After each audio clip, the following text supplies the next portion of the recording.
prendre quelques questions. Messieurs, on me demande justement si le prêt de Dieng à l'OGC Nice serait une hérésie supplémentaire dans ce dossier. Ah, ben moi, je serais pour conserver Dieng. Je pense, comme la majorité des supporters de l'OM, moi, je pense que c'est un attaquant qui est jeune, qui est vif, qui est tout à fait adapté au style de jeu de l'équipe. Donc, moi, je ne le vendrai pas. Maintenant, après, on ne sait pas derrière ce qui a été demandé. Est-ce qu'il a été demandé une vente forcément et que c'est le seul joueur sur qui il y a une offre, donc j'en sais rien. Mais moi, je le garderai. Et ce qui est intéressant dans le cas de Dieng, je pense, si on se place du côté de la direction, ce qui est intéressant, il y a 2 points, à mon avis, importants. C'est déjà faire un exemple et ne plus renouveler le cas Camara, Thauvin, voilà, tous ces gens-là qui sont partis libres.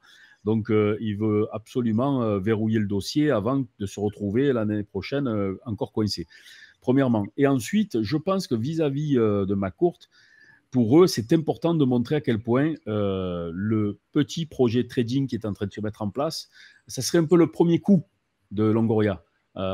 Si on se place de ce point de vue-là, à savoir on recrute des prospects et ensuite on les revend à des prix qui peuvent nous permettre de faire des belles plus-values. Et ça serait une manière de dire aux propriétaires, regardez, Dieng, on l'a recruté 400 000 euros, on le revend 15 millions, voilà ce qu'on peut faire, voilà ce que l'OM peut faire avec justement tout ce dont on a parlé, hein, la médiatisation, la popularité de ce club. Voilà ce que ce club est capable de faire en 2 ans, c'est-à-dire tirer un jeune de l'anonymat, en faire un joueur comment dire, respecté et sollicité, et ensuite faire une plus-value de 14 millions d'euros en l'espace de 18 mois.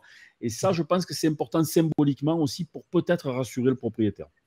Ça se tient, effectivement. Sur le fait que ça soit à Nice, toi, Mika, qu'il soit prêté, mais la particularité, c'est que il pourrait s'agir d'un concurrent direct, et comme nous le dit Paul Hakiem, renforcer un concurrent direct, non merci, moi je le garde. Qu'en penses-tu ?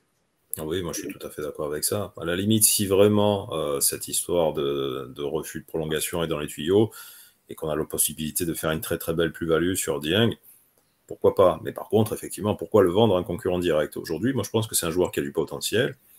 Je ne sais pas à quel prix ils sont en train éventuellement de le négocier à l'heure actuelle. J'ai vu que des clubs anglais étaient intéressés, mais est-ce que ce prix-là aujourd'hui ne pourrait pas être plus important si on lui laissait enchaîner une seconde saison en Ligue 1 en lui faisant confiance? Parce qu'il a quand même marqué quelques buts importants. Alors après, il n'est pas parfait.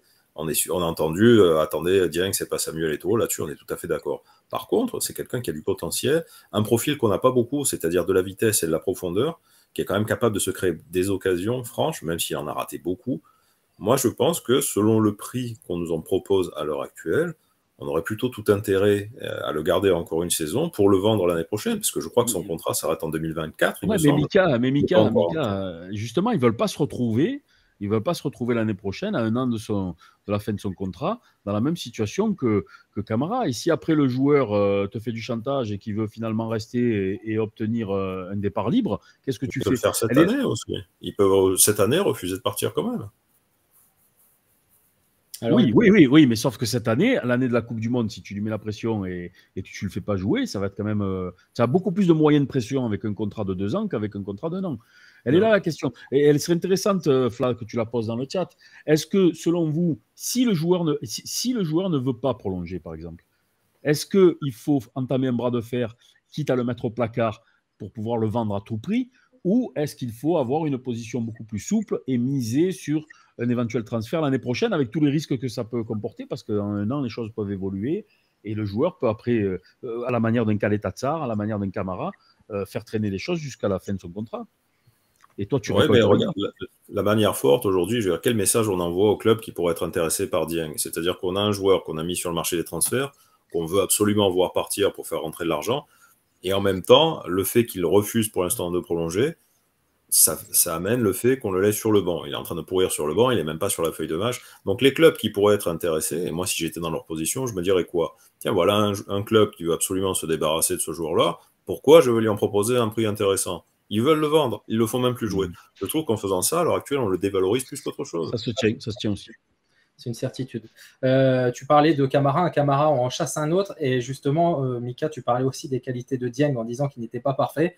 Mais moi, il y a une qualité que je lui reconnais, c'est celle qu'un autre Camara avait eue. Alors, il me semble, et je parle sous le contrôle de Gilles Bertuzzi, ça devait être à Bastia ou contre Bastia, où le camarade de l'époque, justement, s'était présenté 2 fois au but sans pouvoir marquer.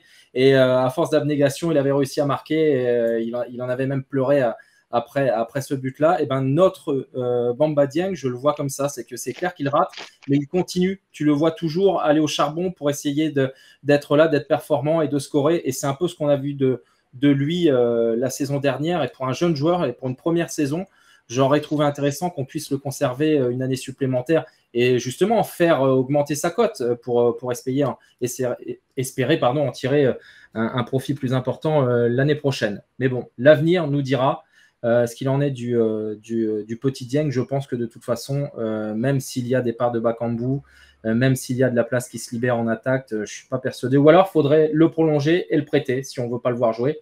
Sans option d'achat, hein, comme certains font avec nous, comme c'est fait avec Tavares par Arsenal, pour qu'on puisse essayer de le bonifier, si tel était le cas. Ouais. Alors, je reprends un petit peu ce que me dit Flan en régie. Vous êtes 67% à trouver normal de le vendre s'il n'y a pas de prolongation. On parle évidemment du petit Dieng. Et Twitch également à 88%. J'aurais pas cru, tu vois. Après, l'argument de le retrouver à une année du terme de son contrat se tient parfaitement, hein, pour le coup. Après, par contre, ce que je souhaite savoir avec fermeté, c'est s'il est certain qu'il ne veuille pas prolonger. Parce que si tu veux, l'excuse est toute trouvée, si ce n'est pas le cas, pour le dévaloriser à nos yeux en agitant justement le drapeau de la non-prolongation. Hein. Donc ça, il faudrait qu'on ait des certitudes à ce niveau-là.